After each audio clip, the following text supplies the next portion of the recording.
All right, so good evening. Thanks to those of you who are joining live and those of you who are watching the recording. I appreciate it. Welcome to Holding Government Accountable. My name is Dr. Josh Franco, Assistant Professor of Political Science at Cuyamaca College. And let's go ahead and walk through our schedule for the term and then get to our workshop for today. So Holding Government Accountable is a series that's focused on how individuals inside and outside of government can hold it accountable to the Constitution, federal and state laws, and regulations. Holding Government Accountable is a series of 16 30-minute workshops. So during this term of spring 2022, we have workshops every Wednesday night from 7:30 to 8, and they're held via Zoom.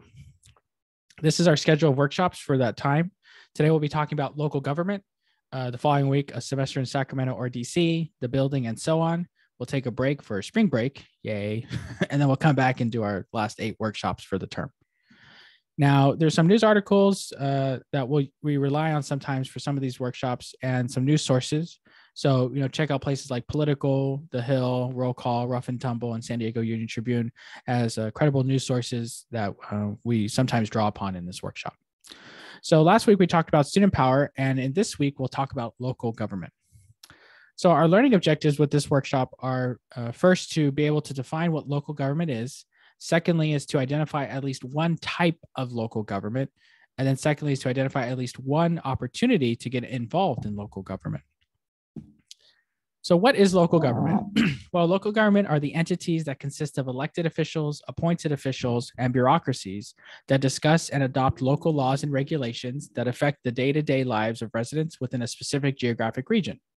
Local governments have some autonomy, but it's important to note that they're governed by state and federal laws and regulations. So here in California, we have a range of local governments, which we'll talk about in a moment. But the key thing here is like when you think of local government, you typically should think about cities and counties as the major local government entities. And you can extend that a bit to school districts and special districts like water boards and things like that. Now, note that there's this thing called the Census of Governments. So the Census of Governments identifies the scope and nature of the nation's state and local governmental sector, and it provides authoritative benchmarks for figures of public finance and public employment.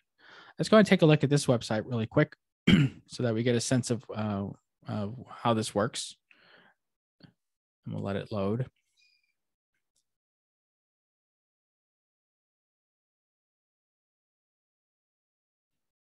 So here's the website for Census of Governments, and I'll have the link here just in case you want to check it out. So let's go to the About page. Gives us a little more information than that brief description. So this census of local governments is required by Title 13, Sections 161 of the U.S. law, and the coverage includes all state and local governments in the United States, including counties, cities, townships, special districts, and school districts. Our data are obtained from how governments are organized, how many people they employ, and payroll amounts, and the finances of the governments. Government organization data include location type and characteristics of the local government, and then finance and employment data are the same as in comparable annual surveys that include revenues, expenditures, debt, assets, number of employees, full-time and part-time status, payroll, and benefits. And the Census of Governments is conducted every 5 years since 1957. So in years ending in 2 or 7, this census is conducted. And a whole range of different products are available. And I do want to highlight here the uses of it. So 2 federal agencies, the Bureau of Economic Analysis and the Federal Reserve Board, use the data to measure the nation's economic and financial performance. State and local governments use this data to develop programs and budgets, assess financial conditions, and perform comparative analyses. Additionally, analysts, economists, market specialists, and researchers need these data to measure the changing characteristics of the government sector of the economy and to conduct public policy research. So journalists also report on this, teachers and students learn about it and their government's activities using the data provided. And internally, the Census Bureau uses these data as benchmarks for all their non-census year samples. So this is a very robust data set that's collected. I encourage you to check it out at your leisure. It gives you a really kind of healthy overview of what's happening at the local and state level throughout the United States when it comes to government and governmental activity. So from that Census of Governments, one of the things that can be provided is a topology of types of local government. And note that this obviously was one of our objectives of identifying at least one. So we have things like counties And let me see if I can increase the font here just a little bit because it's a little small, and I'm extend the box. It's always helpful to have the text be a little larger so we can read it. So we have counties, municipalities, cities and townships, school districts, and there's different types: elementary, high school, unified, and community college. Special districts include local fire protection, cemetery, health, water supply, utility, sewage, education, public mass transit, and the like. So these are different types of local governments. Now here's a map of the county of San Diego, which is where my home college, Cuyamaca, is located. We're hanging out over here in the El Cajon, Spring Valley, Rancho San Diego area. And you'll see this map and you're like, wow, that's pretty a diverse space. You got a lot of recreational areas signified by the green text in the forest, but the cities are denoted in the black bold color. So San Clemente, Oceanside, Carlsbad, Santee, El Cajon, Spring Valley, Jamul, Escondido, and the like. San Diego, obviously, and a couple other cities down here that aren't in bold, but they're still cities or townships. So this is the area that I'm now live in. And some examples of these local governments in the region. So at the county level, we obviously have the county of San Diego. A municipality is the city of El Cajon. For school districts, you have things like the Cajon Valley Union School District, Grossmont Union High School District, and the Grossmont Cuyamaca Community College District. And then we have special districts, for example, the Metropolitan Transit System. Now, to get into a little bit more details, here's all the cities in the county of San Diego. So we have obviously Carlsbad that I mentioned before, other ones like Chula Vista, Coronado, Escondido, La Mesa, Imperial, Solana Beach, Del Mar, and so on. So there's 18 cities in the county of San Diego. Now, the question that most students ask is like, so how do I get involved at the local level? Well, let's go ahead and check this out. It will take a 4-step process of like finding a local government that you're interested in, visiting their website, attending a public meeting, and giving a public comment. So let's go ahead and check out a couple of these local governments I already had listed earlier. And I'll start with the city of El Cajon. So I'll give this a moment to load their website.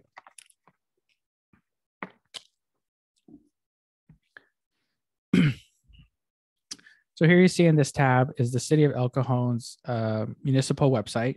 And this is their general navigation, right? Discover the city, your government, residential services, doing business. And if you want to do particular things like apply for or find or pay something or learn about or report and so on. So check out this your government tab. And one of the common local government entities that most people are interested in are the city councils, partly because these are the elected officials. So we see signs up every 4 or 2 years saying, hey, I'm running for office. And then secondly, it's because this is the principal policy-making body of the city. So here's the city council of El Cajon. I got 5 individuals, 4 council members and 1 mayor. And say you're interested in learning about what the council is doing.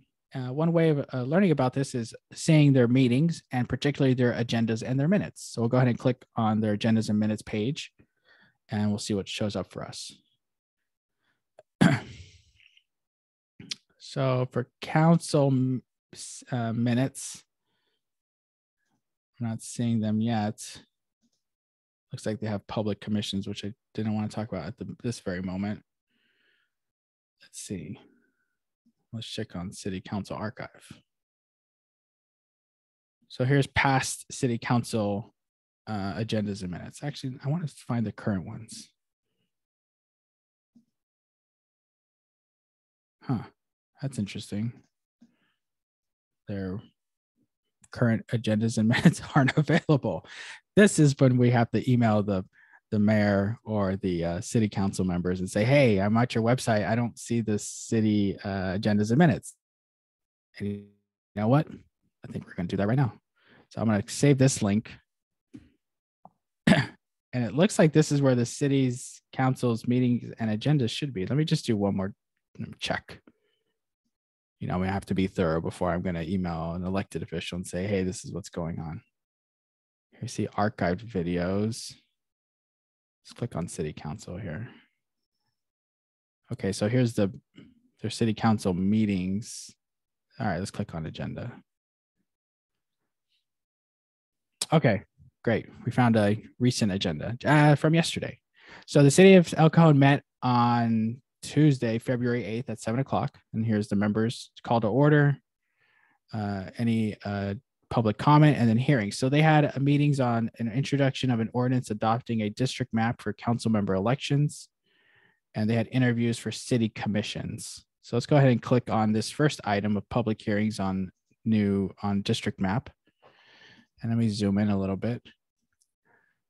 So it says recommendation that city council opens the public hearing, receives testimony, closes the public hearing, and moves to introduce the next ordinance in order.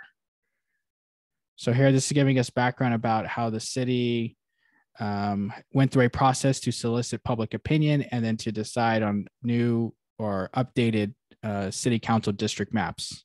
And districts in county or cities are where individuals will run for office and seek the votes of voters in that district in order to serve on the council as that district's representative. And there's an ordinance that came through. Let's click on that and see what this text says. And this is an ordinance of the council approving 4 districts for the following the 2020 decennial federal census and adopting a new map describing the boundaries of each district. So they go into detail about that.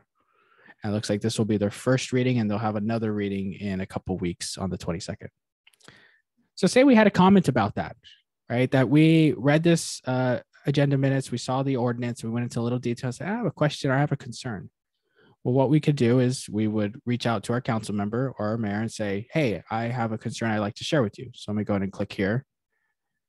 And because this is their contact info. And I would click on, say, email to council member Goebel. And I would send him a message because I know he's my council member, right? In on that, and then I can send a message to him here directly. So I said, hi, council member Goebel. Hope all is well. I wanted to ask what your thoughts were on the council maps that are being discussed and what your view is of the public opinion on those issues. And then I look forward to hearing from you. And I would send that as an email, right? That's me directly engaging my elected official on a matter of local concern or of interest to myself. In this case, I don't have a position on the issue because I need to learn more or engage more about it. But as I learn more from the council member and from the press and from other local constituencies and community groups, I might develop an opinion about these things over time. Having some familiarity with this redistricting issue, I might add some comments like, I understand that there's some communities that have advocated pretty consistently about, creating districts that are more representative of the dynamic immigrant and people of color population in the city of El Cajon. I would hope that that's addressed in this map or that it's considered in future iterations of the map, right? That's my way of communicating my interest, my concern, my views on these issues, or my opinions, right? And we can do that. Anyone can do that, especially residents of cities to their elected officials. Now let's go with another example here. Let's go with the Grossmont-Cuyamaca Community College District. So I am an employee of this district because I am a faculty member at Cuyamaca, but they are an elected official. They're an elected board that consists of 5 individuals that represent different parts of the community college district. And they have to set general policy direction and major hiring for the district itself. So I'll go ahead and open up the governing board agendas and minutes. So here's the governing board here. And then say we want to see their latest meeting. So I'll click on the meetings tab. And their last meeting was, or their most recent meeting was on January 18th. Okay. Now let's go ahead and take a look at their agenda. So let's pull up this facilities construction update. So under item 9, information, item 9.2, facilities construction update, it says here that this is an update to present it to an overview of progress of activities in the district. So I'll click on that link.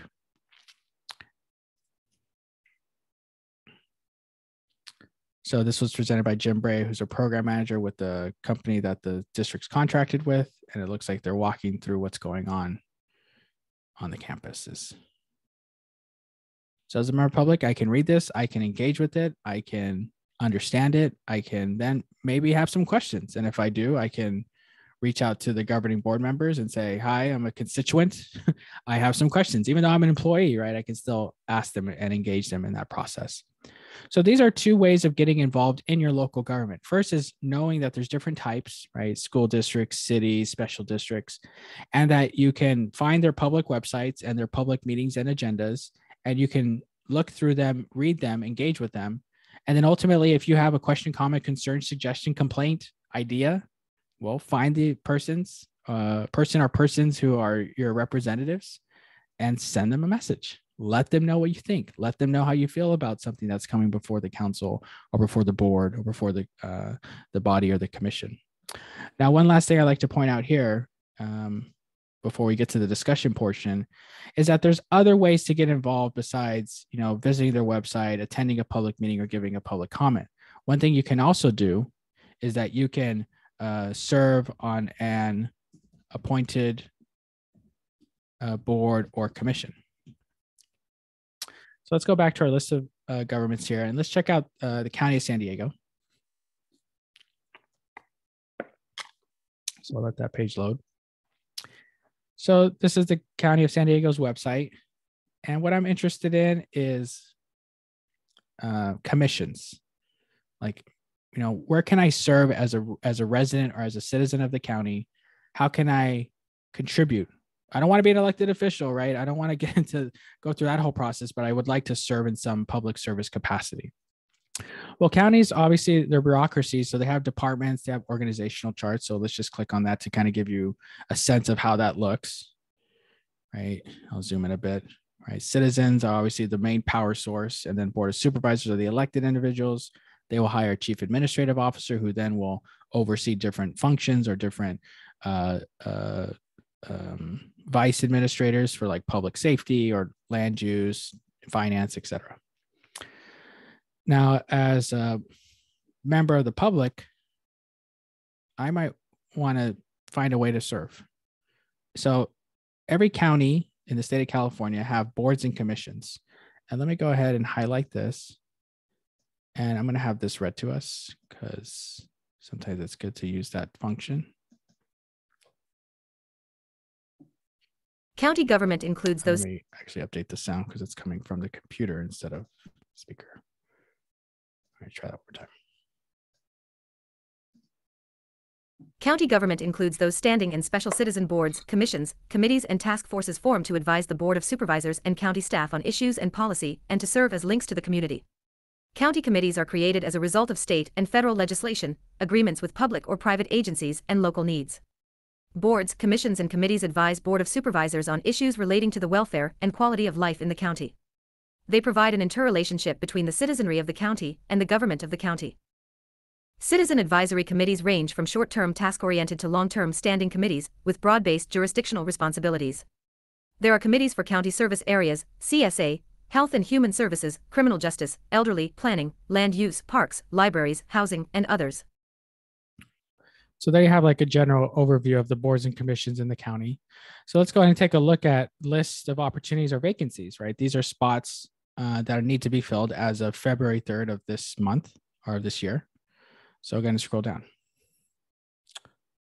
So here we see that the county needs people to serve in the following: Abandoned Vehicle Abatement Service Authority, Citrus Pest Control, the First Five Commission, Law Library Board of Trustees, the North County Cemetery District, the Polinsky Children's Center Advisory Board, the Resource Conservation District of the county.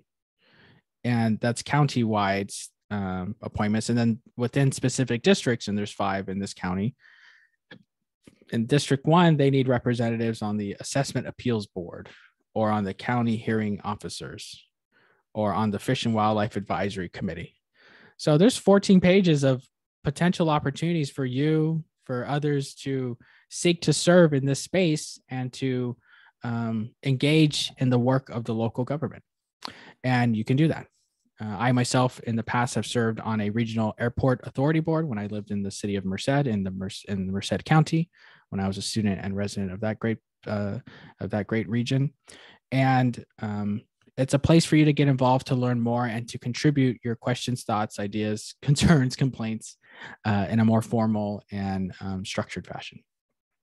So with that, I'm going to go ahead and wrap up by saying that getting involved in local government is an incredible opportunity for any individual. There's always work to be done at the local level. And if you talk to local elected and appointed officials, they'll tell you they really love their work because they get to stay close to their home, close to the roots, to the history and the communities that they've been a part of and served of. And they really like basically working to help your neighbors, working to help the people of their communities to make life better for each other.